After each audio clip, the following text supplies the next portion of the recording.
Hello, everyone, and welcome to another edition of Levack and Goz, brought to you live from the Techies Fire and Water Restoration Studios here on Central Avenue.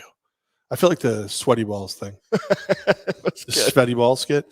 Somebody turned that on their car, by the way. The podcast would be like, ooh, is this going to be the whole 90 minutes? Oh, my God. Like, we should do this for a little while. And then we get really loud, and then Mike Corda says, hi, everybody. Hi, Mike. Founder and owner of Techies Fire and Water Restoration and one of the owners of the Albany Empire. There he is. Now he's adjusting his belt. He's also, he's nice enough to show us how cold it is outside today.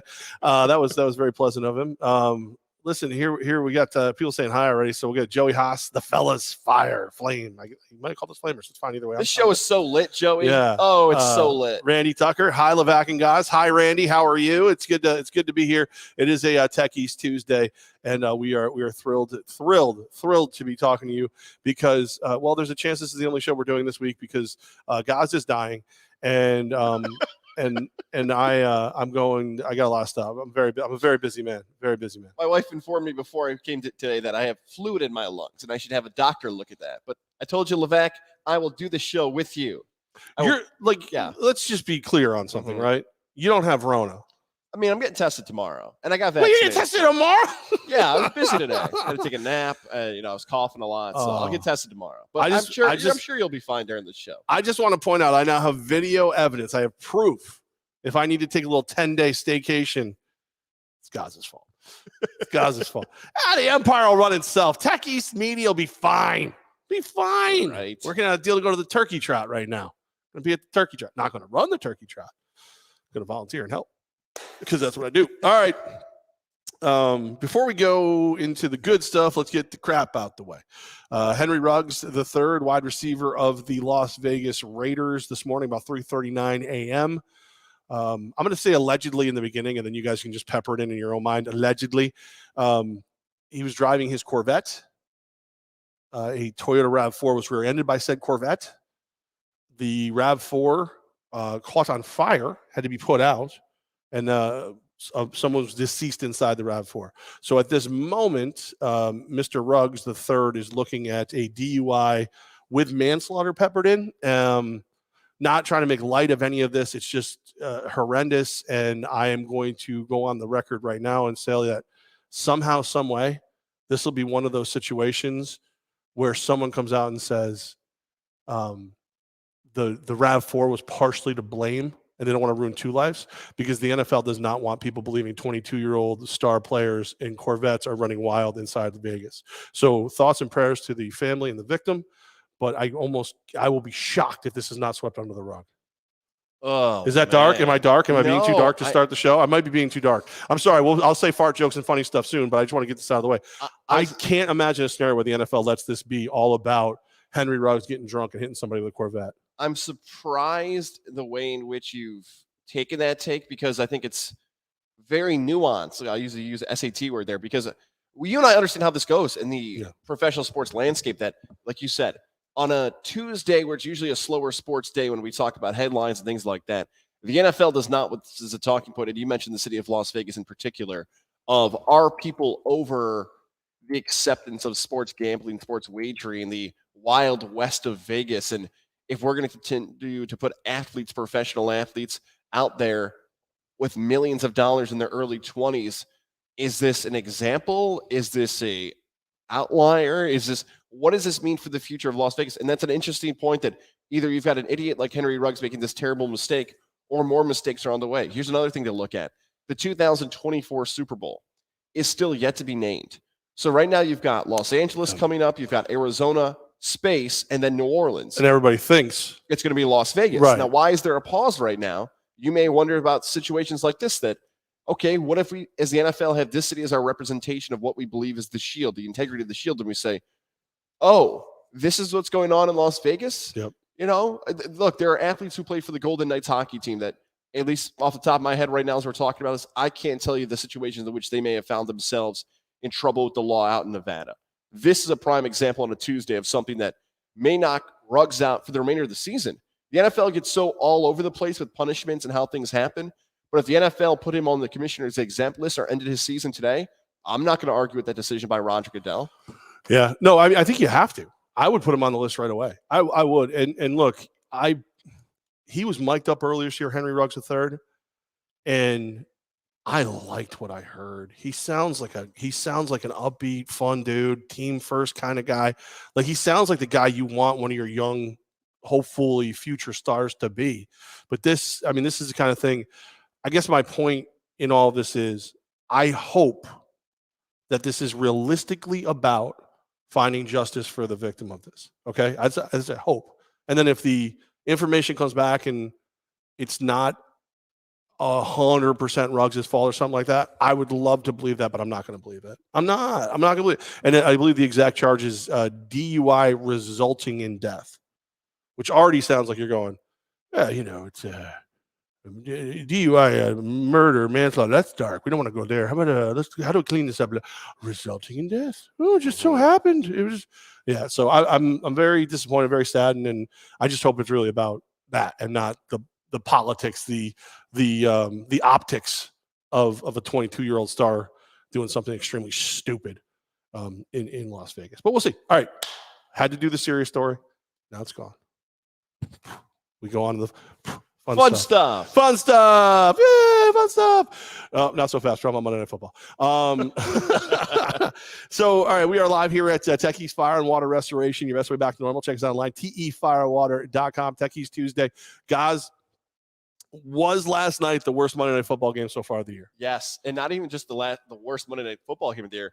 If you've had to sit through quarter by quarter of an NFL game, I'll put that at the bottom. It was bad. Constantly, every time, both the Giants and the Chiefs, a big play, a big opportunity, an open receiver, a big momentum, both were looking at their feet and saying, all right, which one can I shoot at now? The left one, the right one? Do I have another?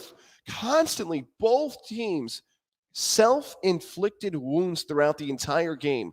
We hear the expression in sports, neither team deserved to lose that game. Neither team deserved to win that game. It's fair. Oh, it's just a terrible game, but the Chiefs find the way at the end to win it. And we're talking about a slate of Monday Night Football games where just a week ago we had a 13-10 final in rain and nastiness. Way more exciting in this game. Way more exciting in this game. 3 total turnovers, 2 for the Chiefs, 1 for the Giants, meaning that this is the 4th straight game for the Chiefs that they've had a multiple turnover game.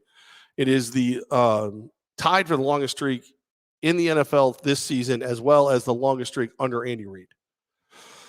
Okay, all right. Derek Gore is not related to Frank Gore, just so everybody knows. He is from my dad's alma mater, Nottingham High School in Syracuse, New York. Is he really? Yes, he is. Derek Gore, the Nottingham Bulldog, Nottingham faithful and true. 0 carries going into last night, 7 rushes, 41 yards, and a touchdown for the Chiefs' last drive.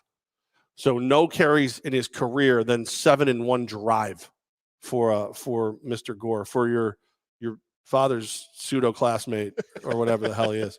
So it's just an ugly, no fun game. Like and look, Giants fans, there's that defense. They did what they could do. Offsides ruins the whole damn game, but the defense looks like they might be waking up. The Giants defense that was so above what you hoped they would be last year under Patrick Graham as the coordinator. There's your plus. They look good. Patrick Graham's a really good coach. Yeah. Louis Riddick and the Monday Night Football television crew last night did a great job of showing, okay, here's why Mahomes can't make a play. Double coverage here, double coverage here.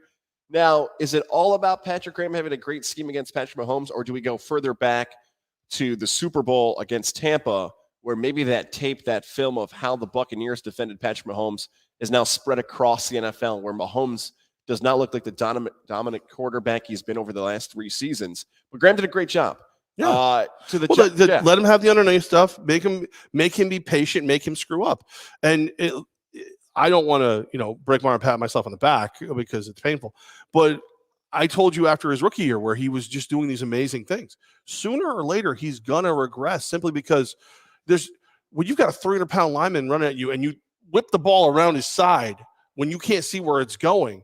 Sooner or later, it's gonna land in the wrong dude's hands. Yep. And last year, injury, whatever, regresses a little. This year, it looks like the luck meter has gone to the wrong side for Mr. Mahomes. They're daring the Chiefs on the football, and Andy Reid doesn't want to do it. Yeah. It's as if you have this great true weapon that you constantly want to use is Patrick Mahomes. And Andy Reid's like, I don't want to give it to the third stringer, though. I got Mahomes as my quarterback. Yeah, but nobody's open. Yeah, but it's also Patrick Mahomes as my core. He just doesn't want to run the football enough. So if you're a Chief fan and you're frustrated even after a victory, you can't be that. The defense is terrible. Yeah. There are guys who are wide open. And now flip it over to the Giants. They ran a graphic there in like the second half where they showed all the injuries. Where is everybody? Saquon. At one point, 4 wide receivers were injured.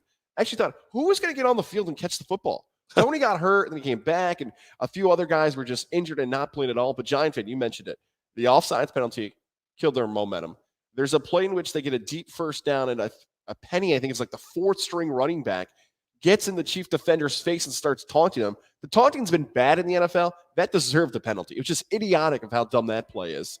And then you have those 2 plays. What's up, homie? there. Oh, we actually got one. All right, Mr. White Truck. How you doing? You get the offsides call, you get the taunting call, and the phantom face mask, which, look, if you go high on a player like Travis Kelce and their face spins like this, you're probably going to get a penalty. Like, I don't know if I want to call it a phantom penalty, but those are all because of the Giants. Those are all their plays. Yeah. And by the way, Mahomes, he missed some open receivers last night, especially in the first half. Well, they say he's like overthinking now. Yes. Which those things have. I guess I finally give up on them being Super Bowl. Okay. Super Bowl. I mean, I think they're still going to find a way in the playoffs. Like, I still don't understand the Chris Jones experiment. Can we be done with this? He's not a defensive end. He's a monster of a defensive tackle. He's got a giant. Just look it up. 40-yard dash. I was sharing it everywhere last night. Move Chris Jones back. I think it'll make a big difference. I don't know. It's just they don't have what they had last year. We'll see if they can put it all together again. But obviously, I hope they don't. As a fan of a team in the AFC West, but I'm not into them anymore. Giants, Saquon healthy, who knows? Boy, you just sneak into a playoff like last wild, the 7th seed kind of thing. Yeah. Maybe, possibly still. The problem with the Giants is it's like, look, people want to blame all the coaches. It's just the easy thing to do in football. You want to say it's Judge's fault, this guy's fault. That is all on them. The coach can only do so much. The coach can't help you for counting to 2 or looking at the football to not jump off sides or being an idiot and getting somebody. That's not a Judge loss. That's not a Patrick Graham loss or Jason Garrett. I thought Jason Garrett did his best to drop some interesting plays to keep the. That is just the Giants players flat out being Garrett's so boring. Terrible. Garrett's so boring. He's not exciting. That's He's true. so boring. Yeah. You know, I would love. I think it's time. I think it's time for Freddie Kitchens to get promoted. You're lookalike. Yeah. I mean, again, heavyset dude, facial hair, baseball cap on backwards, which I'm not wearing a hat. That's Levack. He's out there. I was having this conversation just the other day. The only thing Freddie Kitchens has truly done wrong so far is be Baker Mayfield's favorite. He got promoted too fast. So now let's promote him accurately. Let's make him the offensive coordinator. Let's see what he's got. Let's see where he goes to. You know, Jason Garrett, he'll get a job somewhere. Whatever. He'll be fine. Somebody wants a boring offense somewhere, I'm sure. It'll be great. Highlight of Monday Night Football from our guy Jared. Peyton housing pizza and wings. He eats like a person in prison. He eats like a person that's afraid someone's going to come steal his food or shiv him in the middle of it. I wish there was a camera on me watching the Manning cast last night, because we touched on this a little bit last week, where just small things that nobody else notices that people who work in audio like you and I or visual notice. Right. There's a moment where it's the Jon Stewart interview early in the game, and the audio is so bad, I screamed at I can't watch this. No. I can't do it. And I stopped. Jared, I couldn't watch it. The audio, it triggers me doing this for most of my adult life. This was a funny moment, the eating. The best moment was right before the moment you're talking about. Right when Kansas City's about to turn the ball over to the Giants. They're in the red zone. Peyton begins to call out the defensive alignment. Oh, it's a cover 2 with a P dropper. And then I'm like, oh, P dropper. I'm thinking to myself, are we talking panty dropper? What are we like? Where are we on this? And I'm like, it's got to be like a linebacker. Like, I'm not thinking of Patrick linebacker or something like that. I just don't. No, he goes, it's like a P drop. Like when P drops, like a drop of P. That's how the linebacker drops back. And he continues to explain this to the point. Jon Stewart even brings it back up and goes, can you tell me more about the P dropper? So like the P, like now knowing that there is at some point, and obviously I did not play the level of football that Mr. Manning did, but at some point in my life, if I had kept playing, someone could have called me a P dropping linebacker. That was the moment That's when the Manning cast is great. Not in the most serious moments of a game. In those moments where you're learning, you're like, actually, I'm dialed in. I'm like, all right, so this is why they're doing the cover 2. This is what they're doing. All of a sudden, Peyton, a page dropper, and I'm like, page dropper. Oh, he actually means urine. Oh, he actually does. Okay, all right. He's talking about pissing your pants. All right, that's good. Good for him. Good for you, Peyton. And that and the stud fee one. The stud fee one I did hear, that was pretty funny. John Stewart goes, yeah, can you guys get another Manning going? And right before they go to commercial, Peyton goes, my dad's stud fee has gone through the roof. Nobody wants to talk about Arch? Nobody wants to talk about Arch out there? I mean, he's coming. He's on his way eventually. On his way. Maybe the most hyped football recruit of the last, 35 years, something like that. Yeah. Constantly the fans want Arch to play for them. It was, a boring, ugly game. Boring, ugly game. One other thing to add about this Chiefs-Giant game, and it's a quick look ahead to this weekend. Does that feel like the most sucker bet of maybe the entire NFL season of the Chiefs right now being favored over the Green Bay Packers? It just screams the ultimate sucker bet. Like, it can't be that obvious to pick Green Bay. It can't be that obvious. A 1-point favorite, Kansas City is against the Packers, as bad as they just looked. See, here's the problem, right? So that tells you that Vegas is begging you to bet the Chiefs. I'm sorry, the Packers. Yeah. So you got to bet the Chiefs. I know, and I don't know how I can do it. I know we're way far away from making those selections and everything else, but that just feels like the ultimate. Everybody who's watched any football this season cannot tell me with a straight argument that the Chiefs have been better than the Packers. What is going on in this game? Just something to look at for the upcoming right weekend. now. It's a pick 'em, okay. Yeah. So a lot of money. And then also like the Giants. The Giants have shown signs of life. That's great. You're telling me that Vegas is only a 3-point favorite over the Giants? With the way Vegas has been playing off a bye week, there's a lot going on. Obviously, we'll hope they do our picks. It all depends if Gozzy's mommy will let him come out and play closer to the games. We're live here at the Tech East Fire and Water Restoration Studios on Central Ave. We finally got somebody to honk on the way by. Yeah, please honk. I think it's hysterical. I love it. If you're driving by every Tuesday starting at 4:30, we're in here. We can see you. We're in the windowed conference room. You know, that's where if you look, you actually, if you look on the road, you can actually see the Tech East logo that's behind us. I guess I'll just do it. It took me a while to find it here, but yeah, like when you go by, we gonna hurry you, Mr. Gray Truck, Mr. Black Truck. Well, a lot of trucks. All right, so yeah, please just honk, wave. If you're women, feel free to do what you got to do. Whatever. We ain't proud. You want to do the not so rapid recap? I want to do the not so rapid recap, but first I want to give love to our friends at Mohawk Honda Levack. Ooh. It is November. It is December. Some people here towards the end of the year are looking for their new ride for 2022. The place to find it is Mohawk Honda. The inventory is there. Shout out to our friend Greg Johnson, Cam McKenna, Jake Doyle, a.k.a. Hot Sauce, VIP Man, Lindsay Harrington. There's so many great people we've had the opportunity to meet at Mohawk Honda. And my guy John over at Service. Can't forget about him too. All these guys are taking care of you. The entire crew there wants to make sure with the holidays on the way that maybe one of your gifts that you want is a new vehicle. I love my Pilot. Drove it here today. Best vehicle I ever had my entire life. My mom just drove all the way from Syracuse to Mohawk Honda because that had the best price for her. Wherever you're listening across upstate New York, it is worth the drive to Mohawk Honda in Glenville. Check them out on social media as well to see all the inventory coming in and the new rides. Facebook, Twitter, all that great stuff and more. It's Mohawk Honda in Glenville, where they always go out of their way to please you. Levack and Goz, of course, we are live on the Tech East Fire and Water Restoration Facebook page. We're live on Godzilla Media YouTube and then Goz's Twitter because he is an egomaniac. I lost. And we'll be available on Apple, Spotify, Uncle Pete's Boombox. It's going to be, we're in a lot of places. I finally lost at home. Oh, no. So for you watching at home, we brought home Camo today, a year-old dog from Mohawk Hudson Humane Society, and it's Angelina from the Empress's Fault. Angelina was nice enough to help out on Halloween over at Halloween at Crossgates. Well, while we were there, she was telling us a story like she had adopted an animal, everything went great, but something happened in her apartment where they didn't want to let her have the dog, so she had to take him back. So I'm like, all right, if you're taking him back, we're going to go get him. He's already had a home. He doesn't deserve to go back to prison. He hasn't done anything wrong. His name was Miko. I was like, free Miko, whatever. So Bells goes flying over when they open today. I'm headed to a meeting. So I got Lindsay, who is my director of media relations for the Albany Empire. She also is the host of Back in the New York Groove podcast, available on Godzilla Media. Yeah, so if you want to hear somebody cry about how bad the Giants are, there you go. Hit play on that crap. But she's like, honestly, she was great. I was like, do you mind if we blow off this meeting? And then because I now have to, anybody who lives in the house has to show up with ID to prove who they are to see the dog if you're going to get the dog. So we're flying over there. Somebody else gets ahead of us and gets you have to go have a play date with the dog to adopt the dog.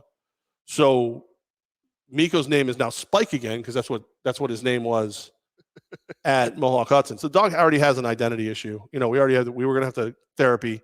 There's going to be some counseling involved. I'm sure of it. But it looks like he leaves with like this couple. They're super thrilled. It's great.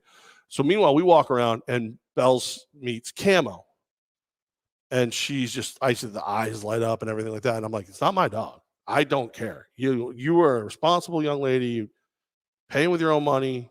As long as you're picking up the poop and taking care of the dog and the vet bills, I got nothing to say. Bring home what you want to bring home.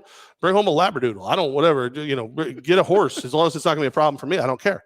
Long story short, sure enough, Camo is now home at the Folly. The problem that I have is every animal we've ever had becomes my animal. Partially because Bells has always been a little younger when we've got them, but also because fatherhood. Well, yeah, and I'm just and I'm really cool, and animals can sense that. While we're walking around the Mohawk Hudson Humane Society, who did a great job with everything, I really, really appreciate them. If you're looking for an animal or a donation to somebody who takes care of them, that's where you go. There's a dog named Horton. Like Horton, here's a who. Yeah. You can tell mostly pit, got some brindle, got some white.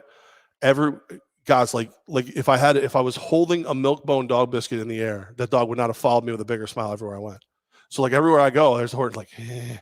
I'm like Bells, let's hang out with Horton too. Let's see which one. She goes, no. I'm like, what do you mean? What do you got a problem with pit bulls? What are you dog racist? Like, what is this? She goes, no, he's already your dog. Like that dog already wants to go home with you and does not care about me. So I'm not saying I'm gonna go get him, but if you want a really cool dog named Horton, you may want to hurry up because there's a chance I'm gonna go home and be like, all right, well, Camo looks adjusted. We might as well go get Horton too. Horton's coming. He's joining the family. He has no choice. I don't know. I mean, I got to make sure that Camo's set first. But man, it would be a Showing thing. us Horton.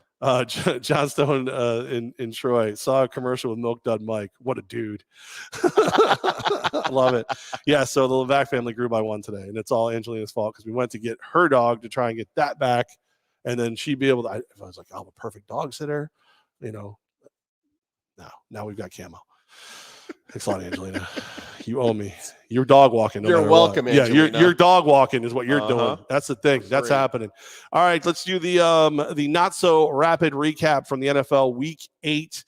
We'll jump all the way back. Thursday, Packers 24-21 over the Cardinals. I predicted this one from the rip. It may have been one of the only things I got right this whole damn week. Monday and Thursday paid for my whole week. I think I got like 2 other plays right, like the whole damn weekend. That's what I feel like. So I think you just saw what can happen when a team takes Arizona seriously, bounces go the right way. I think you're seeing I think the Arizona Cardinals are the Pittsburgh Steelers from last year. Ooh, yeah. Here's the thing about the Thursday night game. I was convinced that the winner of that game I would call the best team in the NFL. That is no longer the case because a lot of stuff happened from Thursday to today. Maybe we'll get to that. I don't know if I'm ready for a whole power rankings game, but maybe we have to because of all the changes that happened to the NFC. Great game, and you mentioned some bets. Just want to share this. I've shared this a few times this week. I went a perfect 0 for 8 this week on my picks on Goz on the Go. 4-4, college and pro. Ooh. Donut for 8. Is that more impressive than going 8-0? I'll let you think about that. Goz's new name is Owen. 0-8. Ouch. That's incredible. Like but you're a responsible bettor. 1-800-GAMBLER, by the way, if you need help. So you didn't you lost your fun money. You didn't. It's not like you're walking around going, all right, well, if I mow the neighbor's lawn, I can pay my car payment. Like you're good. Yeah. Okay. Just to explain to some people too how I like to bet as well, or wager or invest. Sometimes if I see a money line, I'll do money line and spread if I feel really confident in it. I placed 16 bets at Rivers Casino. I spent less than $100. Yeah. So I'm just you're doing the $5 minimum a lot. That's right. Well, yeah, it's. I have my electric will be on this month if you're asking. You got to build the nut before you go crazy. That's you know right. what I mean? In my mind, that's good. If you go 0 for 8, you know what that means? 8-0 is just around the corner. 1-800-GAMBLER. If you want to learn why that's stupid. No, I mean, look, it comes and it goes. It ebbs and it flows. Like I was there's a game on here that if I wasn't up would have ruined my weekend. Actually wouldn't have because I would have bet less on it, but I'm definitely not thrilled about it, but we'll get to it. Bills win 26-11 over the Fish. Bills did not look as crisp and as clean as I expected them to, but they did get it done. Great second half, outscoring the Fish. 23-8 in the third and fourth quarters. Josh Allen's a bad man. Cole Beasley goes off for 110 yards on 10 catches. That's the leading rusher and passer for the Buffalo Bills was Mr. Josh Allen. Yeah, that's going to be the concern. It seems like the rest of the season. Is it Singletary? Is it Moss? Dawson Knox didn't play, but maybe he'll be back and be an impact for that Hopefully, offense. I need him for fantasy. There's talks out there now, and our pal Jimmy Shapiro said that Josh Allen is now the leading wager favorite to win the MVP, and I don't really have much of a pushback on that if that's where the money's going to go. Rodgers and you still Murray. get those emails? I do. I don't get those emails. Oh, I'll start sending them over to you. Yeah. What's up, Shapiro? What's up? Yeah, what's the deal? Yeah, like you said, not the most impressive Buffalo Bill victory of the season, but they beat a divisional team, and that's what matters in the end. You almost want to see them do this, though, because, like, when everything goes right, anybody can win. Mm-hmm. When it's one of those ones where they had to battle, they battled, and then once they really got going, they took off on them. Speaking of taking off on somebody, how about them Jets? The Jets, the Mike White experience is underway in New York. 37-45, 405 yards, 3 touchdowns for Mr. White in the 34-31 win over the Bengals. Johnny on the spot here, Corey. Hi, guys. How about them Bengals? LOL. Told you the Jets would win. No, you did not. Corey, I picked the Jets, and everybody told me I was a nut job. That's right, Corey. You actually left me a message and said your survivor pool is now done because you picked the Bengals in your survivor pool. So you're done, Corey. Wow. Our pal Nick in Syracuse wrote to Levack and said, I got to tell Levack, the Jets are not getting over the 50-yard line against Cincinnati. It's now the Mike White experience. So for our pal Nick in Syracuse, he then after the game wrote, is Zach Wilson in trouble? What happens with Mike White now? Is he the future? I think Nick speaks for all Jet fans who feel the same way of they've got their quarterback after just one game. No. All right, so let's backpedal a little bit. First, the survivor thing, the fun part about that, you probably got knocked out of your pool because the Bengals were a heavy 50 to 60% of survivor of people who were still left had them. Classic Bengals. Have a great victory the week before. We ask if you're the team to beat in the division and everything else to get knocked off by the Jets. Jet fan, let me tell you this, okay? First week of November 2021. Stop it talking about Mike White as the future. There is a long way to go. Wilson's too much invested in him. There's a long way to go. The only thing I will say with Mike White playing the way he played, two reasons you have to take it more seriously than you would normally. Number one, I'm calling Philadelphia and being like, yeah, that 6th pick got lost in the mail. I don't need Joe Flacco anymore. But the other thing is we've seen Robert Saleh on a team that takes a backup playing like this far more seriously than other teams. When you look at where the 49ers went into business with, C.J. Beathard and Nick Mullins and all those. Yeah, he comes from a school of guys who are going to go out there and take that seriously. I'm not saying he's taking Zach Wilson's job, but I am saying there's a decent chance if Mike White plays not even this well, but winning football, Fitzgerald might be told to take his time getting healthy. Yeah, there's a chance that all of a sudden it's hey, let's not rush you back. Let's sit a little bit. If Mike White plays a lot of games this season, maybe you flip it to 2022 and you wonder, okay, Zach Wilson will get the start in that fall. But like you mentioned, trade a possibility, young quarterback. They're going to let Wilson figure it out. But the way in which Mike White had that game, and if he continues to play like this, he's going to make money somewhere, whether it's New York or for another team. He's working his way into the old Matt Schaub, Kevin Cobb, Mike Glennon, these guys. Chase Daniels. There you go. 5-6 games that were really good, and they found a contract somewhere else. Cindy Lou, hello. How you doing, Cindy? It's good to see you. She wants to sell my house. I was like, can I live in it still? What are we doing? We've got one of our biggest Bills fans, Philly Wish. Goz, do you feel better about sporting Bills gear on the Death Wish coffee mug now? Yes. Hashtag F Ben and Jerry's. I love Mr. Philly Wish here. I gotta at some point I need to know what his overall issue with Ben and Jerry's is. Is it the hippie thing? What is it? Like, is it, I don't know. Well, but I love it. I'm all in on it. I think he thinks it's a co-thing, a tag team that you also hate Ben and Jerry's. I do hate them. I hate them this much. That's how much I hate them. They definitely have taken a part in what's going on down here in the southern region of my bellies. But no, you feel, but no, you're a Bills fan as far as every Death Wish coffee drinker knows. Yeah, there you go. Philly Wish. I am rooting for the Bills. I told you preseason I had Bucks Bills, and I want that ticket to cash. I told you how many I've already had to rip up. I'd like to cash one, please. I told you I found like 10 or 15 of those mugs. Hey. So maybe we have to do something with those. They still have the old radio station out though, and I know you're not a big fan of that. So No, I'm not. I don't care personally. Whatever. Yeah. Then again, if I can make money profiting from our likeness and image. Oh no, I said I found. Oh.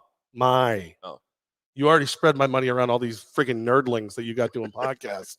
I should be paid far more to be here. That's all I'm saying. We got some cool holiday stuff coming up, Levack. Cool holiday stuff. You know what was cool? All the blood just flying off of freaking Matty Ice's hand. Matt Ryan's hand gets demolished, as well as the Falcons losing 19-13 to the Carolina Panthers. I'm watching that dude put a glove on and go back out there, and I'm like, just that's a man. That's a man right there. Get him a Natty Ice to cool down the Matty Ice hand. That was impressive. Chuba Hubbard doing what guys who fill in for Mr. Run CMC do. Looking like a starting running back in the league. A quarterback would be better, but what are you going to do? Yeah, when we previewed this game, we talked about how one of these teams could still be in contention for an NFC playoff spot and how important it was for both these teams to stay in that mix. I'm less impressed by both of them at the end of the game. Even though you had those moments like Pitts drops of football, Chuba statistically was fine. I know he had an early fumble in that game. DJ Moore had a chance for an end zone. I'm still not impressed. I'm actually less impressed by Panthers and Falcons. I should be enthused because I'm a Buccaneer fan because of that, and I am, but all right, NFC South. That's what you have the best to give out there. I feel great about the playoffs for the Buccaneers this season. I feel like the Falcons are who we thought they were, just not in a good way, not like the Bears used to be. But I still feel like if the Panthers somehow get Run CMC back, they all of a sudden get right into the mix for the playoffs and more. Also, one other thing we didn't mention about the Falcons, big part of it, the big story is Calvin Ridley. Calvin Ridley just left football. Yeah. I don't know what's going on. He just said, it's like a mental health issue. We originally thought it was a London COVID situation where the rumors on social media were that he didn't get vaccinated. That's why he couldn't travel across the pond. Not the case. Ridley, if you're a fantasy football manager, if you're a Falcon fan, this is a rarity in sports where a player just said, I'm not going to be there for a while. And we don't know when he's coming back. The dog that we brought home, Camo, we were told he has a guarding thing. Like you have to be careful because he guards things. Again, he was like a stray. Like, of course he guards things. They were like, yeah, you probably don't want to have him on a furniture yet. He is already on her bed. He has already claimed the child's bed. Make sure you can see this. Yeah. So the training has gone right out the window, and I'm imagining her 6 o'clock class also going out the window today. That's what I would think is going on in the Levack household. Like I'm getting a new text every 15 seconds with another picture of the dog. The memory of this phone is now shot. All right, going on with the not so rapid recap. 33-22. I thought this was the under. I was a stupid man. The 49ers beat the Bears. There was a lot of pluses in this game. Like Fields had some plays where you start to see why you want to take that guy in the first round. Can he continue to mature? I don't know. Garoppolo looked a lot like what you want Jimmy G to look like. Neither were so good that I was like, oh my God, I wish that was my quarterback. But both were good enough that I was like, okay, I can see why they're yours. Jimmy Garoppolo, do you just have to be mad to play well? Do you just have to have people piss you off? Mad, bro? Right? Like the Brady situation when he had suspension to the Trey Lance thing, and this is going to be the core. Garoppolo just seems like he's got to be like the Bobby Boucher of quarterbacks. That you just got to get mad and envision somebody's out there to have a really good game. Deebo Samuel's really good wide receiver for the 49ers. Wow, what a player he is too. Yeah, like you said about Justin Fields, he has some flashes, and I think Bear fan is saying the same thing about their head coach where, you know what, we had flashes of good plays. Matt Nagy, you take as long as you want to come back. No rush. Okay? You take as long as you want. No rush to come back to this team. Absolutely. I mean, it's easier to be patient when you got a guy throwing for over 300 yards. It just makes things work a little bit. Speaking of guys finally starting to make me look like I'm not a moron and a dumbass, Ben Roethlisberger looked a little bit like Big Ben, 15-10 in one of the most Browns losses ever. This game, Najee Harris did his job. TJ Watt, what did he have, a sack and a half, 4 sacks for the Steelers defense. Biggest hit, honestly, was after the game when Odell Beckham Jr. put out an entire video montage of every time OBJ's been open and Baker Mayfield has missed him. With REM, Everybody Hurts underneath it. It's about an 11-minute video, and I'm here for it. I think it's the best thing I've ever seen. I'm not an OBJ guy. I'm not a Baker guy. I'm not a brown-on-brown violence guy. However, everybody's like, man, you can't do this, system, whatever. It's a dad going to war for his kid. That'd be like TG2 coming after me for all the crap I do to you, TG3. You know? He wouldn't because he likes me better. But it would be like that. Odell Beckham Sr., by the way, for those who don't know, was supposed to be and may actually be in the movie Friday Night Lights. He's like a Texas State football legend with like Permian and Carter High School. So go look up Odell Beckham Sr., the Texas high school football legend that he is. To the game itself, Steelers-Browns. Browns just like didn't have enough. And Myles Garrett might win the Defensive Player of the Year. He might break the single-season sack record this year for how good he's played on the outside for Cleveland. The offense and the issues there with Baker still dealing with an injury and the running backs being injured, they just didn't have enough out there. All right, so back to Odell Beckham Jr. here. What a clown. My God. Senior, not a clown. Junior clown. Yeah, but look, you and I have done, if we talked about like the athletes we've discussed together over the past 5+ years, of especially New York individual athletes, Odell Beckham Jr.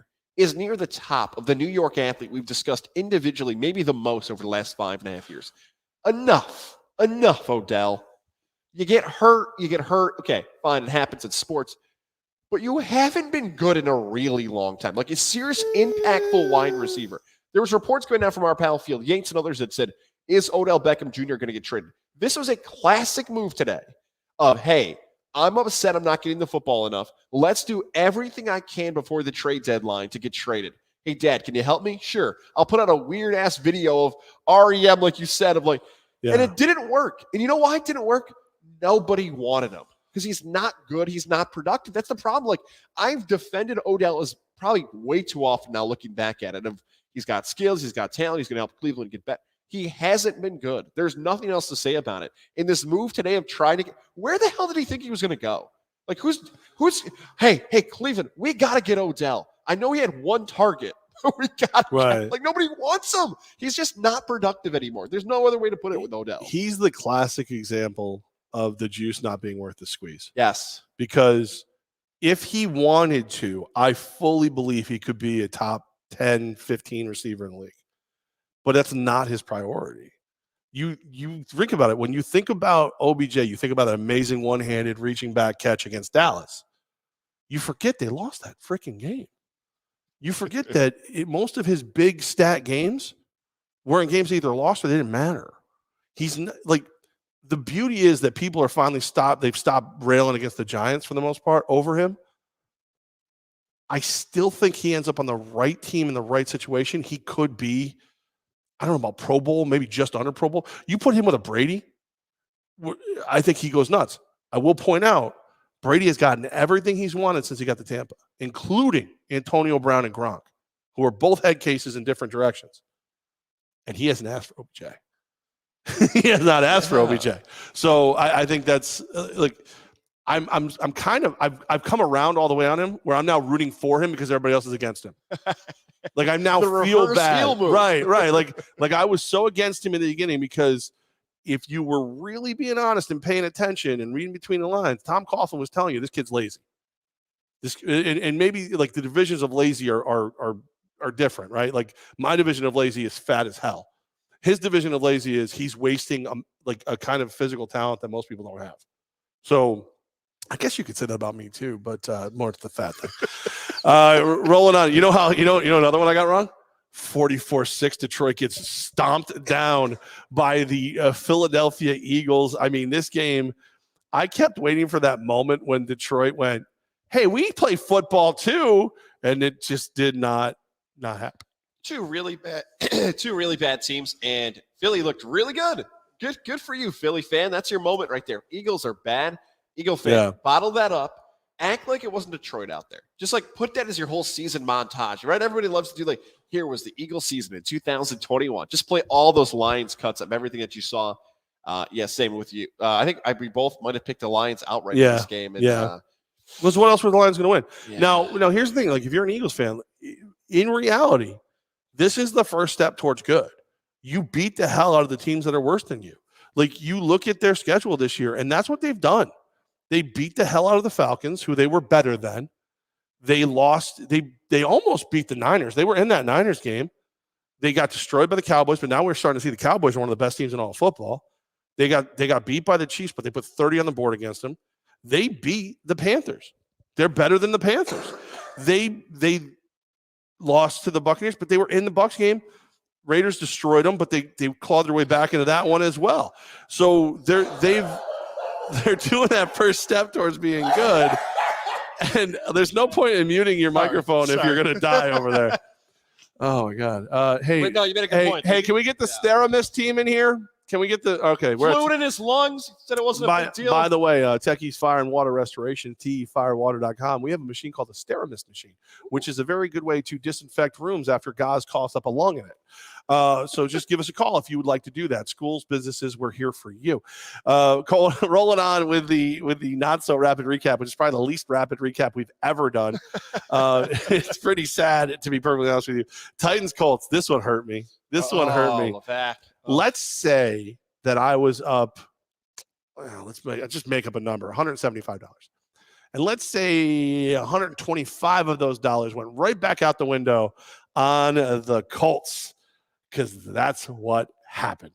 Not only did they go right back out the window with the Colts, people in this office were betting against me on the Titans. I personally, again, playing with house money, 1-800-GAMBLER. You mean no, I'm good. All right. Hate rooting against my friends, but since they were both rooting against me, first score, I send the Colts mascot when he's doing like the forward thing. The second, and I had said before the game started, the reason I'm betting against it is I think Ryan Tannehill's a huge pile of shit. So I found the Jeff Goldblum from Jurassic Park, and I put Ryan Tannehill on the huge pile of shit, and I sent that out on the second score, which was the interception. And then, as you can imagine, I did not get so friendly text back once it started going the other way. And the Titans end up winning 34-31. So the Titans win that game. Colts have a big lead early. Wentz makes some dumb decisions during the game. Terrible. We had no receivers. Everybody's hurt, but still, they were bad decisions all the same. Another example here in Week 8 of that the result of a game does not give the overall take of what the future is going to be. We talked about that with the Cardinals-Packers, where I thought the winner of that would be the best team in the NFC. Even though Tennessee wins that game, sitting here on a Tuesday, if you told me who I think is not going to come out of the AFC South, I'd tell you the Colts, because of that season-ending injury to Derrick Henry. Derrick Henry, Titans. Right, Titans. I think the Colts now will jump the Titans in the division. The Colts will be the playoff team because of Derrick Henry out for the season. The foot injury, which I don't even know if we've seen a video clip of how he actually got hurt yet, which is the second primetime big athlete. J.J. Watt was the other one, where not an isolated play had it happened. Tennessee is done without Derrick Henry. Adrian Peterson's going to put up some more yards and maybe some touchdowns to add to his Hall of Fame resume, but Tennessee is done without Derrick Henry. That is now the Colts division to come back and win. I don't know if I'm gonna rule him out completely, because the way that, I mean, you think about it, the Colts did shut him down early in this game, and I know that's a big part of it. Like, you get tired of hitting that guy because it hurts, and it hurts more and more as the game goes on. I think Vrabel will keep him alive. They're up what, 4 games right now, basically. You know what I mean? So I don't know. I'll wait before I put a fork in him. But the Colts are definitely like on my short list of ready to get back in this thing. But just Frank Reich has the worst luck. Those refs, that was the worst performance by the referees that didn't have a glaring bad call. Like, it was not consistent. Like, I just quick shove like that on Goz. Up 15 yards. That was unnecessary roughness. I'm like, okay, whatever. 2 seconds later, I forearm shiver him in the freaking temple, and while he's just defenseless. And they're like, good hit. Like, it was It was the worst refs without like one glaring call. It really, really was. Rams 38-22 over the Texans. This game was far, far worse than what that score tells you. The Rams did what they wanted when they wanted. Oh, by the way, now they've added Von Miller. Yeah. Watching that game, I thought, you know what? I think they could score 100. If they really, really wanted to score 100 points in this game, I truly feel like Sean McVay and this team could score 100. Yeah, if this is Tecmo, it's one of those 77-0 games where you score 11 touchdowns. 100%. I love what LA does with draft picks. What draft picks? It. Exactly. Do you know what they have now? Do they know what they have? I know what they have. Okay, give it to me if you got it. So they have their 5th and 7th rounders. I believe they have a second 5th rounder, but they have a third rounder coming because they hired a minority in their front office. So they realistically have three 2-5s and a 7, maybe 3-5 and a 7. That's all they have left. So when the draft comes and everybody's like, oh, I can't wait to see what my team does. Rams fan, you just take that weekend off. You're good. You already drafted. LA thought about this. They thought, okay, you know what? We traded up to get Goff. We're never doing that again, ever. All right, we're going the exact opposite way. Levack, I've told you this for years. I thought NFL GMs way overvalued draft picks, and the Rams are that was the old regime, right? That was Fisher and the front office. Right, yeah. It was. Now I'm thinking back to it. Because when they brought in McVay was supposed to make Goff work. Yes. And got to a Super Bowl. Todd Gurley gets hurt. All of a sudden, that offense is crap. And here we are. I love it. I mean, and by the way, they sent Goff to Siberia. He's in Detroit. So I got another question about the Rams. I'm going to save for later here in the recap, though. All right. Pats go ahead and get it done. This is one of the few things I actually got right over the weekend. 27-24 over the Chargers. The Belichick versus young rookie second-year quarterback thing kind of stays alive. Herbert did fine. He got you 2 touchdowns. But all in all, interceptions when needed. The Patriots are the Patriots, and if you're a young quarterback, God help you. There's so many fun ways to win/lose bets. Is there anything fun/worse than a meaningless touchdown with under a minute to go to hit the over/under? Because that's what happened to me in this game. A meaningless touch. Oh yeah, it didn't make Van Pelt, but boy, it should have probably with the late touchdown there by the Chargers. It had nothing to do with it. That game was about Bill Belichick. And hey, Bill Belichick's a great coach, guys. Wow, what a hot take. But there are certain things in that game. But it's nice to hear it. People don't talk about it. It's, anymore. Like right now, it's like, oh, Brady. Well, yeah, Belichick's still kind of good at what he does. There are certain plays in that game, and in particular in the second half, where it looks like the Chargers are going to take over, and the Patriots have a great defensive alignment. They trick Herbert, pick 6. Herbert's trying to go deep at the end of the game. They really can't do it. It's a defensive game. It's a great victory for New England. That is why Bill Belichick's one of the greats of all time. He outcoached Brandon Staley, who people were ready to say is the next hot coach in the NFL. I don't know how he looks personally with the shirt off, but a little plain. Not exactly your type. I mean, I know you're more into the Case Keenums. That's more your or the Carmelo Anthony's. You have a very wide spectrum. Maybe he's in there somewhere. How about 31-7? Seattle Seahawks with Geno Smith at the helm over the Jacksonville Jaguars. Geno Smith's quarterback rating was 128.3. Geno went 20 for 24, 195 yards, 2 touchdowns, no interceptions, sacked 3 times for a loss of 35 yards. Geno Smith, everyone. Geno Smith. And he's got no Chris Carson helping in the backfield. He's still injured. That game, Seattle fans, great. You had your moment. I still think you stink. That is more about Urban Meyer and the Jags. He's not making it out of this season. There are some moments that are going viral now in Jacksonville. Like they have the team huddle. You put the hand up and people are not even acknowledging them, but just like walking away. It's like, okay, Jacksonville's officially checked out on Herb. Well, but here's the thing. Seattle, you get Russ back, and you're back. I mean, obviously you can win, so there you go.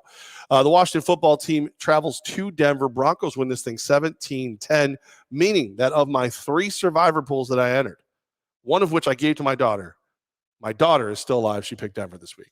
I am dead in 2 of them. This is like, I assume if people were at Halloween parties, few people who were overserved just bumping into each other constantly in the dark, trying to do a dance move that's what Broncos football team was. I want to win. No, I want to win. No, I want to lose. I'll fumble the football. I'll try to score. I'll stumble. That was a mess. Both franchises are not in the right direction right now. It's complete, utter nonsense. Heineke's fine. Teddy Two Gloves. Maybe got one more season as a starter. Mess of a football game. Congratulations for Denver. You somehow came away with that victory. The real winner is Von Miller, who's now a Ram. Yeah. So, and here's the thing about that. Did you hear the reason why people believe it might have happened? Did you hear the same thing involving this Halloween party? Yes. Confirmed by our pal Zach Bio on 104.3 The Fan today. I mean, he would confirm it. Zach's a little crazy. He smokes the heavy lettuce. Completely legal. I didn't know that one. All right. So I guess he has this banger of a Halloween party every year. Well, this year he forced people to help him pay for it. Can you imagine being a rookie and here goes Von Miller? Give me 5. Oh, push-ups? No, $5,000 for this party. Am I invited? No, screw off. But I mean, God, one line, sue him. I wasn't Floyd. I mean, Jesus. Jalen Ramsey still in the secondary. Rams. Good. Picked him to win the Super Bowl. Might get that one right. Buccaneers lose again to the New Orleans Saints. 36-27.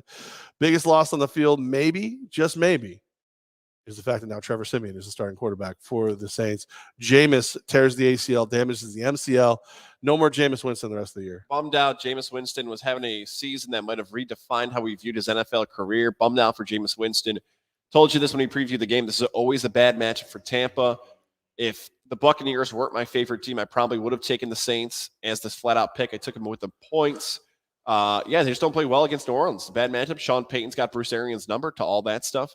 Trevor Siemian. Everyone has an athlete like this. Everyone has an athlete that, for whatever reason, they'll stumble on their name, whether it's their first name or last name. You can play this as your drinking game if you're listening. At some point, I'm going to tell myself, I am not going to call him Travis Seaman. All right? It is Trevor Siemian. At some point, I know I'm going to slip up and call him Travis or Seaman. Trevor Siemian. That is my athlete. I will be most likely to somehow screw up his name over the next 2 months.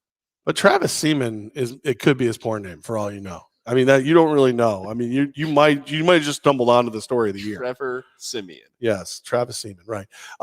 Cowboys with Cooper Rush win in Minnesota 20-16. I thought Cooper Rush meant you lost. Cooper to Cooper, Amari Cooper, everything looked good for Mr. Cooper to Cooper, hanging with the Coopers. Amari Cooper, was it 8 grabs, 122 yards and a touchdown. Cowboys are legit and should be feared. Thinking back now, about halfway through the season, there have been 2 games I felt the most confident in when it came to wagering. The Buccaneers destroying New England and the Vikings destroying the Cowboys. Big fat 0-2 for that one. I had the Vikings at +2.5, okay? This was Minnesota's night. You want to go through fan bases of it's hard to be a blank fan. It's hard to be a Viking fan. If you've got friends or family members, our guy Steven's a big Viking fan. What the hell happened on Sunday night for that team? That is an opportunity where you pound the football. You beat Dallas. Dak Prescott looks great in warm-ups. They say, you know what? We're not doing it against Minnesota. We don't need him against Minnesota. We'll take the L. And Minnesota's got chances at the end of that game. They can't get a stop. They got dumb penalties. Kirk Cousins at the end. So I saved this for the end. With how impressive Dallas was in that victory against Minnesota, I know you just mentioned you had the Rams as your preseason pick. If you had to say right now who is the best team in the NFL, is it the Rams over Dallas? Now, they haven't played with Von Miller yet. If you want to flip it next week, you can. Because as good as LA is, after what Dallas did, if I had to run to Rivers right now and maybe reconsider my Buccaneers or Bills, I would tell you right now the best team in the NFL is the Dallas Cowboys. So I got no reason to back off the Rams. I think Stafford's finally where he belongs. And I think the more people make up stories about oh, well, he had Calvin Johnson, he had this, he had that, so this doesn't make a difference.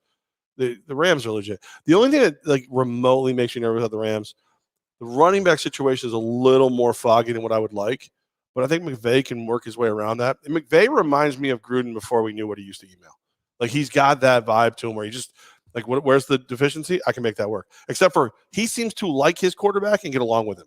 So I'm all out of the Rams still. I'm not going. There's no reason for me to want. Now, who I think they're going to play in the NFC Championship game? Dallas. Okay. Yeah, I'm looking back at Dallas now too. If Dak is healthy and everything else, they're going to be so tough to beat. One other thing I wanted to add about the Rams, you mentioned the running backs. I find it funny that Darrell Henderson is fine. He's good, but he is the worst interview in the history of the Levack and Goz show. You know what? You know why he's so bad? And we probably had worse. He's the worst with the most hope. And what made him the worst was we were talking to him on Radio Row. I asked him if there was any real interest from any of the New York teams. There was a chance we were going to be covering him here and whatever. Blah, blah, blah. As soon as the mic's off, he pulls me aside. He goes, "Yeah, so the Jets talked to me for an hour." And blah. I'm like, "That you should have done that. If you had done that on mic, we could have talked." Okay, never mind. If Dallas, by the way, gets that pass interference call against Chris Godwin in week 1, they could be undefeated. Corey, will Saints sign Cam? He wants everybody to sign Cam Newton. He wants every single team to sign Cam Newton. And then how about this? He always says Mirage. Real or Mirage are the Saints Super Bowl contenders. Mirage. They are not. Mirage into the Cam point, Corey. I would say if any team right now is the most likely to, at any point of the season, sign Cam, this is the one. If Cam Newton doesn't get signed by the Saints, Cam, great career, MVP, almost won a Super Bowl. Thanks for coming. We enjoyed your time in the league. If it's not the Saints, I don't know when the hell Cam's getting back in the league. This makes too much sense. He knows the division. It's about Taysom Hill, though, isn't it? If Taysom Hill's unless Sean Payton's a way better liar than we think he is, he seemed ready to go to war with Taysom Hill as his quarterback already. Yeah. So if Taysom Hill is back from concussion and everything else, a mixture of Hill and Travis Seaman, I don't know why that wouldn't work out. I love somebody just started listening to the podcast right now goes, why does Levack not know the guy's name?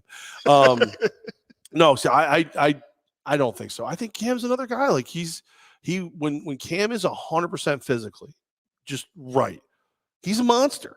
He's not a super accurate passer. He's not great at reading defenses, but the threat of him running you over makes the windows open up and he looks better all the way around.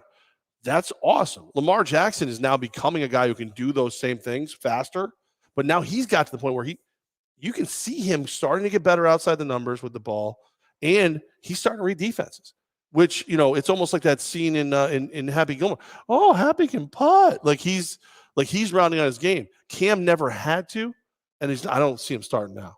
So it's not like Randall Cunningham when he came back from the ACL injury. All of a sudden he was a pocket passer in Minnesota, lighting up the league. I don't think it works. Billy Wish again, guys. Is it too early for your old nerd friends and the Breeze to be playing Xmas music? I was playing in the car last night at work when I was transporting passengers. Must be an Uber driver or something. I'm good with it. I've decided to be awkward, go to Christmas stuff too early. I almost wore my Santa sweatshirt today to work just to piss everybody off here at Tech East. No, I'm good with it. Like, start playing the Christmas music. And by the way, Tech East Fire and Water Restoration is one of the sponsors of Christmas music on the Breeze this year. So oddly enough, very good with it. I'm okay with it. Give this person a follow on Twitter at Faith King TV. Faith King TV. She was doing the morning anchoring this morning. She's partners with Chris Honorado on 13. Okay. And they had a special on that. And Faith broke into song. Chris is doing the Reid, the promotion. Right. And I don't know if Chris wanted to do it or not, whatever. But Faith is singing. Good for her. Beautiful voice, beautiful presence on television. Very funny. Good job by Faith King this morning. Keep up the great work on 13, promoting the Christmas music. She was all about it. She had another video she put out 3:15 in the morning, Christmas music blaring in the news station. Yeah. Yeah. I whatever makes you happy. Okay. Listen, it's a miserable fucking world. Okay. Can we just be real about it? Goz has got Rona in one lung, and he won't admit it, and he's infecting me here. I've already been bubbled off by the Steramis team here at we do COVID stuff over here at Tech East, and it's just the world is tough. You know what I mean? There's a lot of trolls on the internet. Yeah, all those things.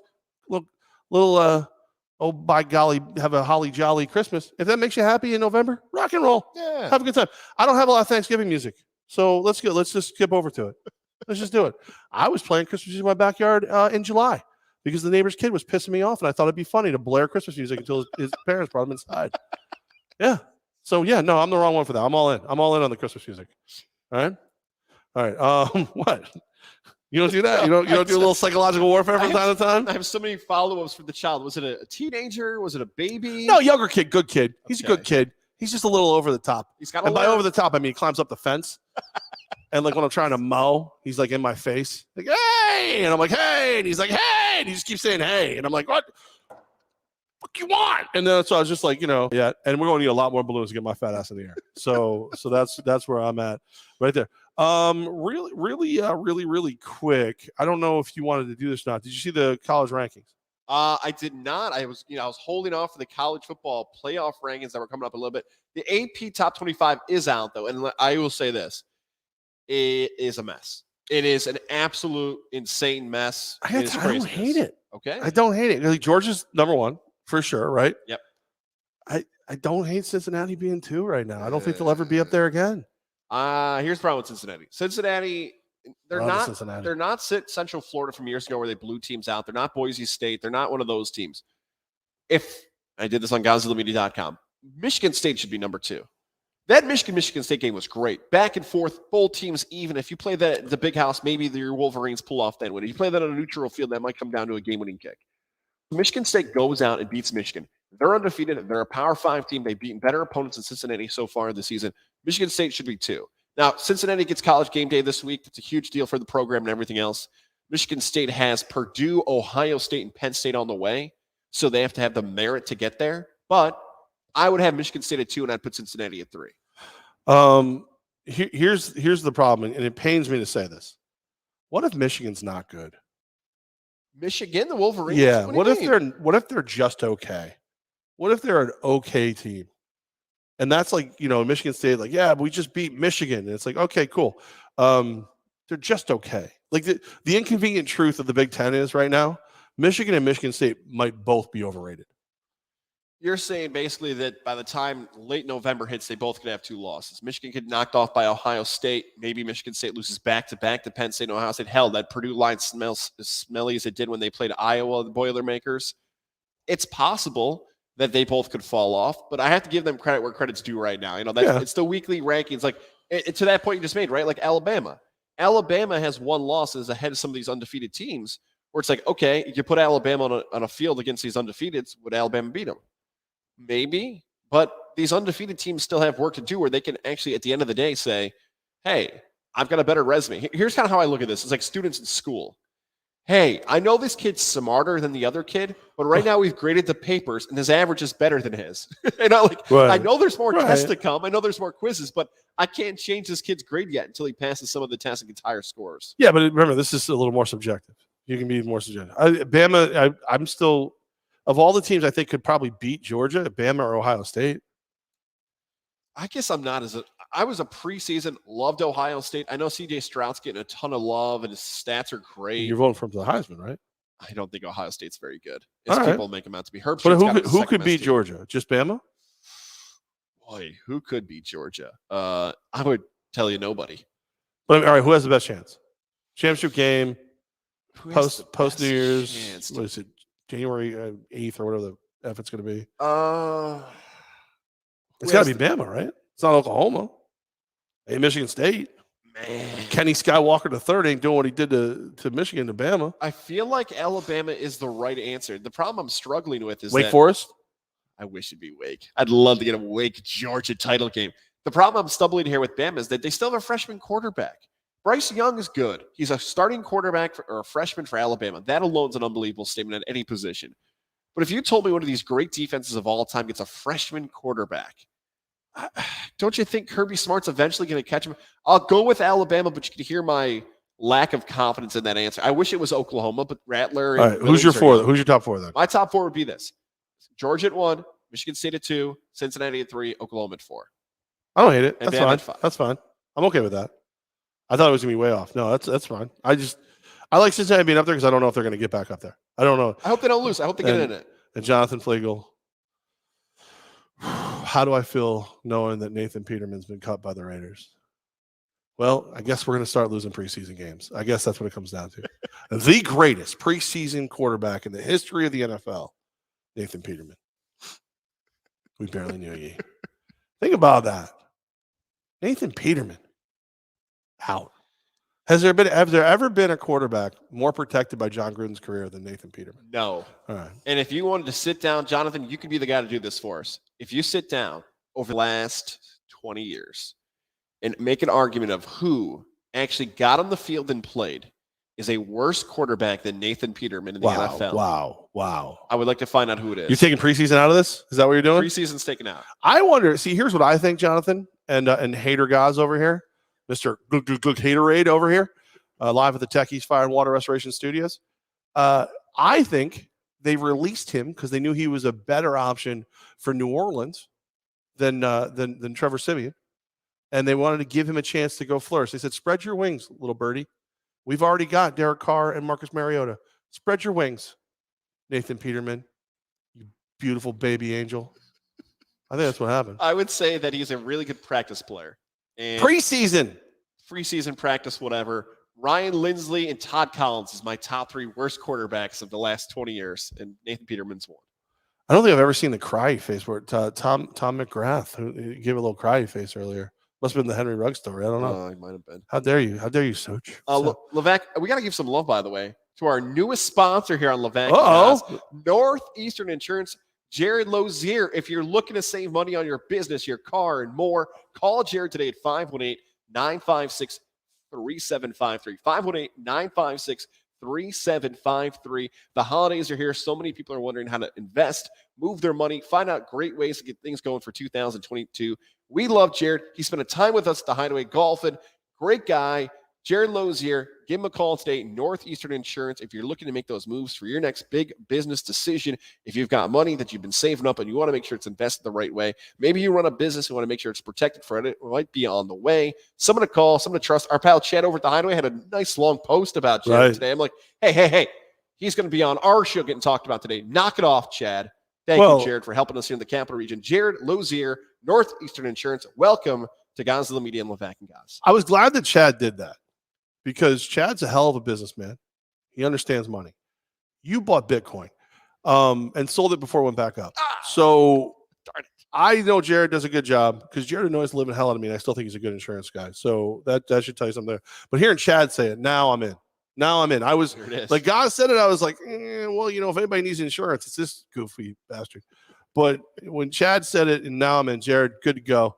And of course, here at Techies, we work with a lot of insurance agents. So we're very excited to know that he's part of the family. Yeah, I just got to ask you a question because you do a lot more fantasy football. You do the What the Fantasy podcast and all that stuff. You picking up Adrian Peterson? Tennessee picked him up. You picking up Adrian Peterson? Yes, and you're going to enjoy the reason why. 70,000 years old? Here's why I'm picking up Adrian You have to carbon date Adrian Peterson. You got to cut his leg off and count the rings to see how old Adrian Peterson is. I don't think Which, by the way, he would play through that injury. Have you? I got to answer this question with a question. Do you have any moments over the last? You and I worked together even as far back to Rock and Country that you asked somebody a question during an interview and you felt like it was an argument. You just had like, okay, I think I'm right on this take. You think you're right on this take. Yeah, we did that for how many years? Yeah, this one stands out to me. Our pal Jordan Ronan. This has got to be 3 or 4 years ago. We had a conversation about Saquon Barkley, whether or not Saquon was going to be the number 2 pick that year for the NFL draft. And I asked Jordan, I'm like, hey, Adrian Peterson's out there. And he laughed at me and said, guys, they're not going to sign Adrian Peterson. Like, he's done. It's over. He was right. They didn't sign him, by the way. But they didn't sign him. But that's the year he did the Arizona-New Orleans thing. And I'm like, okay, we could go back in history and be like, it's not so much about whether or not that was the right decision, is that they thought people, Jordan Ronan, NFL experts, that Peterson was done 4 years ago.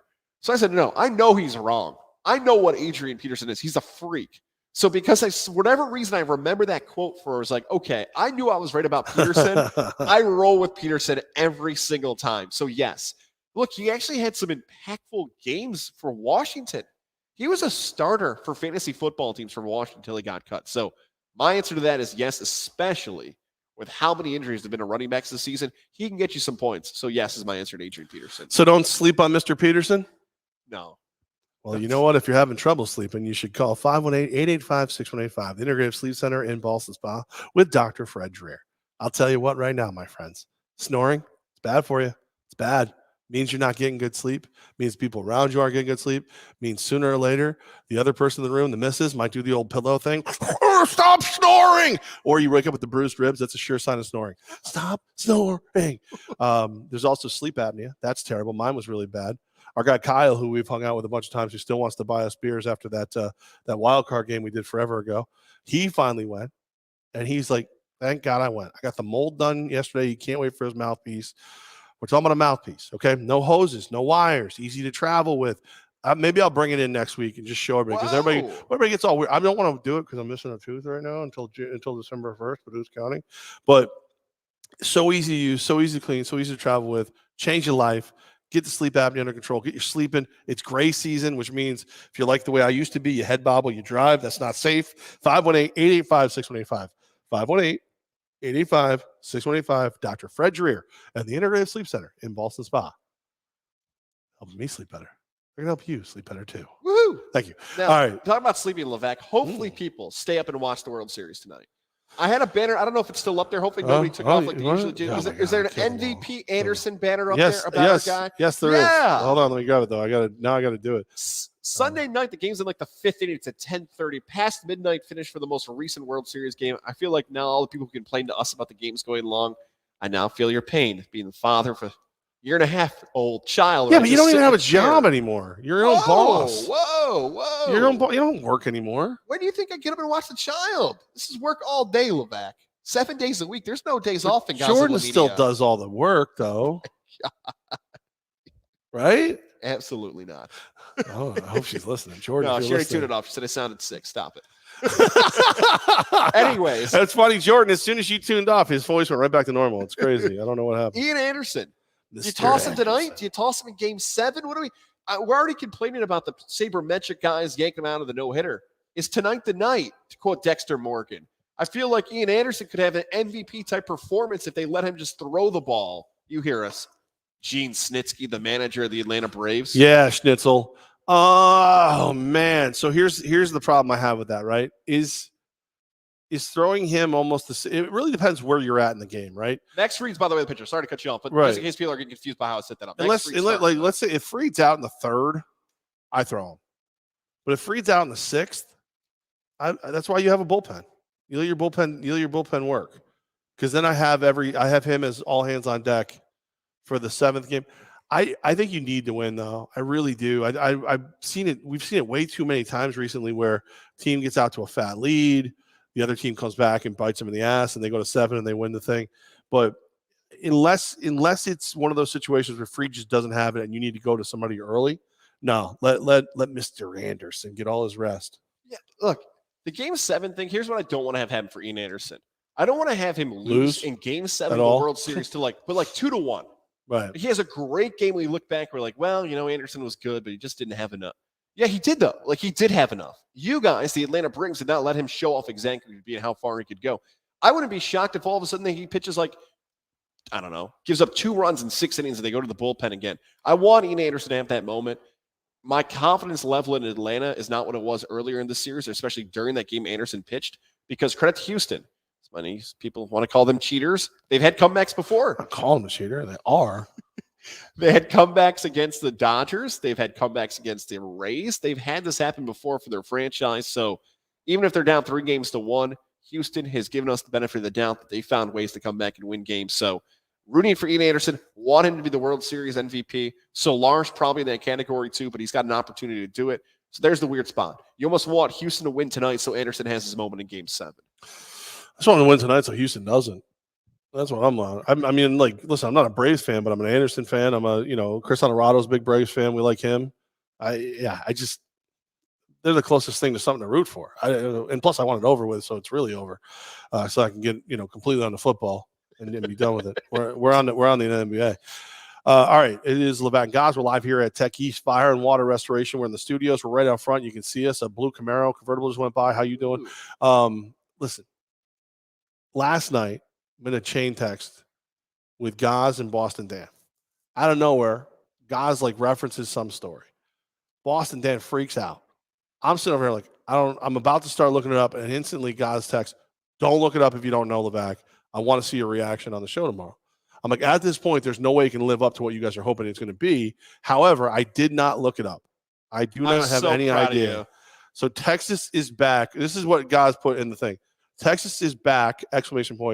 Pole assassin and the monkey.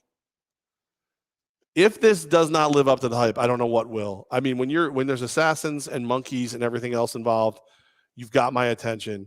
Goz, non-traditional headline away. Levack, there are reports coming out that special teams coordinator for the Texas Longhorns, Jeff Banks, may be in trouble with the local authorities because during a recent Halloween venture, kids showed up to his house.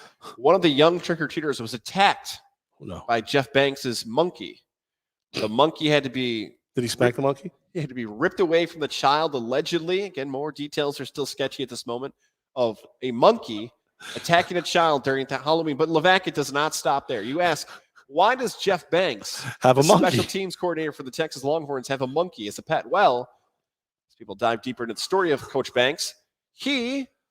years ago, left his wife and family for his now girlfriend, who is known as the pole assassin. Oh, what's up? Yes, an exotic dancer who would have an incredible skill set on the pole. So much so it was shown on the Jerry Springer show, where her skill set was shown off. Pole assassin has been trending today because people have now found the Jerry Springer videos of the special teams coordinator, girlfriend, wife, female, partner, whatever you want to call her, named the Pole Assassin. Yes, Levack, go ahead and Google her name right now. You've missed out on some of the best stuff from Pole Assassin.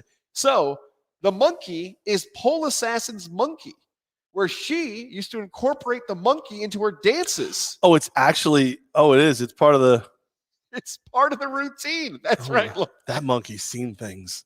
So that's what's happened. I'm glad. Who's yes. Follow up now. Go right ahead. You kept it quiet all day. Didn't look. Is that what you expected to hear? Who would you be more afraid to be exposed to? Outbreak monkey or Pole Assassin monkey? Which one has more diseases? Is the question. Pole Assassin monkey. It's got to be that poor monkey. That monkey's seen things.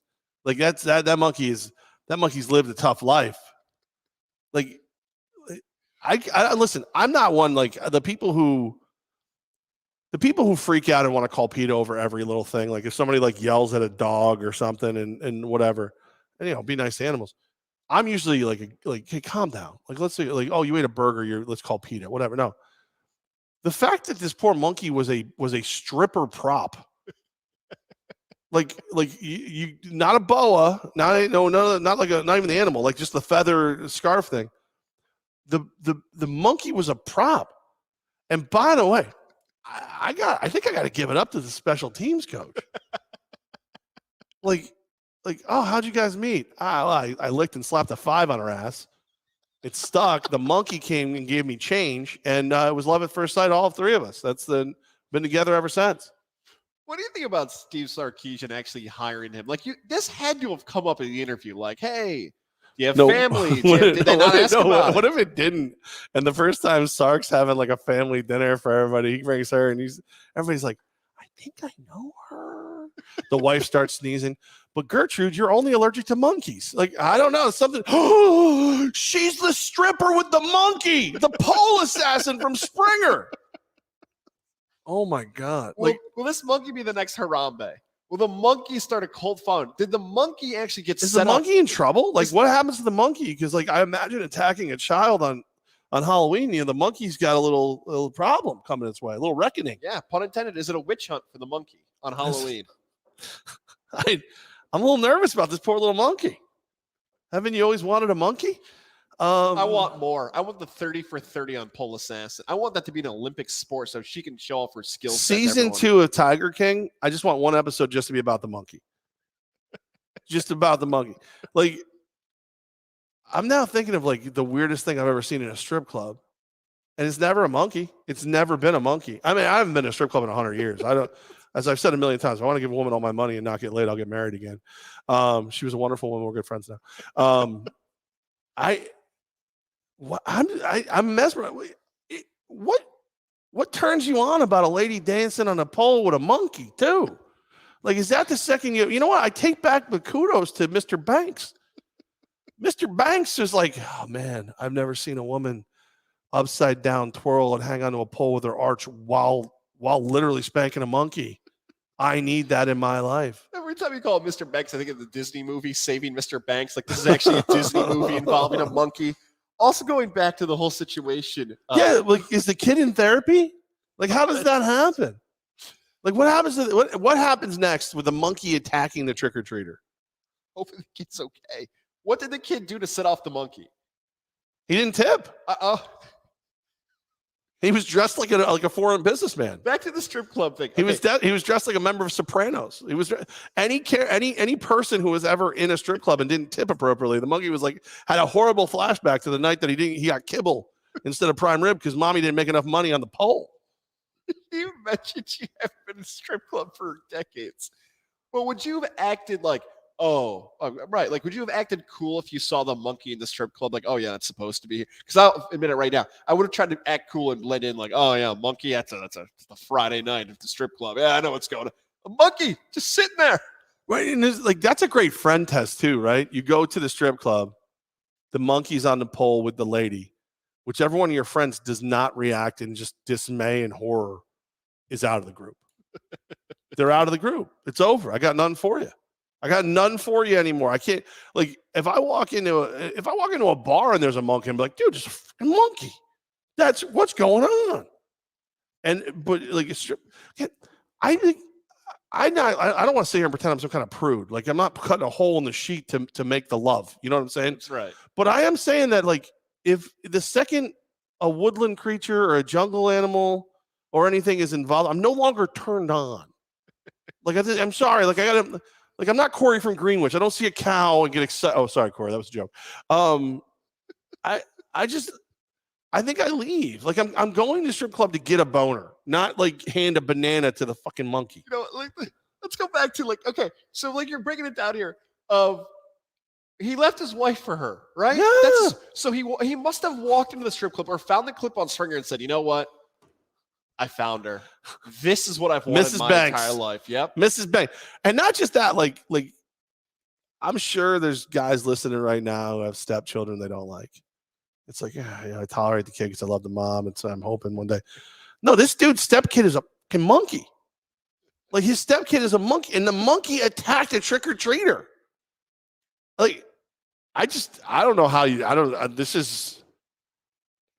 You walk into. When's the last time you were at a strip club? Over 10 years ago. College. Okay. I'm probably around the same time. Like again, it just doesn't do it for me the way. But I'm just saying, like things that would make me turn around and leave. And I have been to strip clubs in cities that should not allow their women to be naked in public. Okay, or private, or near your privates. Like we're talking about, we were on the road. I was working for Rock Station. We were following Godsmack, and after the show, we're headed to the hotel. We got the windows open, and you hear live naked women, and it's like an industrial district, right? And there's just a random cone speaker on the outside of this building. Live naked women, and we all were drunk, and we looked at each other and went, except for the driver, he was a saint, and we all looked at each other and went, Gotta see what's going on. Gotta go in there. We would have been the hottest women in that bar. Ooh. We would have been the hottest women in the bar. The one lady was as wide as she was tall. And I'm sorry, ladies, you're all beautiful in every shape and size, blah, blah, blah, blah, blah. But we all know who shouldn't be naked in public. I'm on the list. We stayed and drank because it was 2 for $1 Miller Lights, okay? I literally bought a balloon out of the thing that was like it was supposed to be a guy. It was stupid shit. We just had a blast in there. If I walk that place and there's a monkey on the pole, I'm out. It's the lie. I can't be. Yeah, I can't. I'm sorry. We've all seen the old 80s shows where the donkeys in the show. Nope, peace. Gotta go. Once there's an animal involved and I'm not the animal, I'm out. It's a crime waiting to happen. We know it is. There's just no way it ends well. Like oh my God, I'm so turned on. Oh my God, there's a monkey I'm more turned on. Okay, I gotta leave. You're not my friend anymore. We're done. Let me officially declare it right now. I've had months upon years of dropping the same stupid joke on Twitter. I will say it once and for all after this story. Texas is back. Longhorn football is back. And if you watch College Game Day this week, that whole crowd in Cincinnati is going to just be nothing of Pole Assassin, Monkey, Jeff Banks. That is going to be all game day. Hey, ESPN, you cowards, show the sign. Show Pole Assassin. Show that little monkey. R.I.P. Harambe. That's what I need. Texas is back. Take it with the points against Iowa State. I'm just saying. People go into strip clubs to see a monkey and they stay aroused. You think about that. And one guy was so aroused, he left his wife and moved the pole assassin and her pet monkey into his house. And when you think to yourself, well, what's the harm? It attacked a trick-or-treater. And that's what we know about. Texas is not back. A whole new meaning of special teams. I now want to see a sitcom where they fight crime together. You do? Yes. Mr. Banks, the special teams coordinator for University of Texas, pole assassin, and Pebbles the monkey fight crime. You're right, Pebbles. That guy does look suspicious. Oh, the guy in the strip club looks suspicious, huh? All right, well, there we go. Let me be the first to offer Jeff Banks, pole assassin, and monkey a spot right here on Godzilla Media for that show. What would you name the show? Pole assassin. Special monkey, pole monkey? Coach Banks. Spank the monkey in a special way on the pole? There's a lot. I got to go. I got enough of this. Did it live up to the hype? I think so. I'm kind of mesmerized. But again, I just can't get over the fact that people walk into a strip club and go, oh, there's a monkey. I'm going to give more money. Like, I want my money back. Like, that's where we're at. Right. That's where, like, yeah, it's a $20 cover because we got a big show tonight. Oh, cool. What's going on? Pole assassin. Oh, right. And a monkey. No, I'm good. Peace. I'm not. Whatever. Like, even pole assassin makes me a little nervous. No poles were harmed in the making of this video. But the monkey kicked the shit out of a kid dressed as the guy from Up on his front porch. Like, poor little monkey. All right, everybody.